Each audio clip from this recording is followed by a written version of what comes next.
আমি ছাত্র প্রতিনিধি এবং ছাত্র দল নেতা হিসেবে কক্সবাজারবাসী এবং কক্সবাজারে আগত পর্যটক যারা আছে তাদেরকে বলবো, আসুন আমরা একটি সুশৃঙ্খল মেলা কক্সবাজারবাসীকে উপহার দিচ্ছি। যারা আসে নাই মেলায় তাদেরকে আসার আমন্ত্রণ জানাচ্ছি এবং কক্সবাজারে সন্ধ্যার পরে বাইরের পর্যটক যারা কক্সবাজারে বেড়াতে আসেন তাদের জন্য বিনোদনের কিছু নেই। সন্ধ্যার পরে আমাদের বীজটা অন্ধকার হয়ে যায়। কর্তৃপক্ষ এবং মেলা বাস্তবায়ন কমিটির পক্ষ থেকে আমরা চাচ্ছিলাম কক্সবাজারবাসী সহ এবং কক্সবাজারে আগত পর্যটকদেরকে একটা বিনোদনের কেন্দ্র এবং জোন হিসেবে আমরা উপহার দিতে যাচ্ছি। পাশাপাশি আমরা দর্শনার্থী যারা আছে তাদের ব্যাপক সাড়া পাচ্ছি। আমরা আশা করি, আমরা এজন্য আনন্দিত, কক্সবাজারে একটা মেলা, বাণিজ্য মেলার নাম দিয়ে আমরা দর্শনার্থীদের এবং বাইরের পর্যটকদের আনন্দ উপভোগ করার মতো একটা মেলা দিতে পেরেছি, ওই মেলা আয়োজন করতে পেরেছি, সেটার জন্য আমরা আনন্দিত।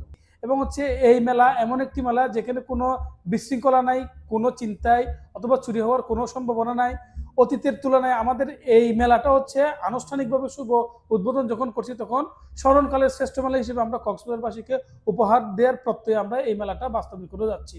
আশা করি এইখানে কোনো অপ্রীতিকর ঘটনা আগেও ঘটে নাই, এখনো ঘটবে না, এবং যেখানে অপ্রীতিকর ঘটনা বা কোনো প্রবলেম হওয়ার সম্ভাবনা, চুরি চিন্তাই এই টাইপের কোনো কিছু থাকলে আমাদের সিসি ক্যামেরা আছে এবং আমরা প্রায় 80টি সিসি ক্যামেরা, এইচডি সিসি ক্যামেরার আওতায় আমরা এই মেলাটি নিয়ন্ত্রণে আনতে সক্ষম হয়েছি। পাশাপাশি এখানে যদি কোনো ধরনের কোনো কিছু বিঘ্ন ঘটে আমরা সিসি ক্যামেরা থেকে শনাক্ত করব এবং পাশাপাশি যারা আগত পর্যটক আছে তাদের যাতে বিঘ্ন না ঘটে আমাদের শৃঙ্খলা কমিটি আছে, তারা তাদের দেখভাল করবে। পাশাপাশি আমরা কক্সবাজারবাসীকে সুন্দর একটা মেলা উপহার দেওয়ার জন্য আছি।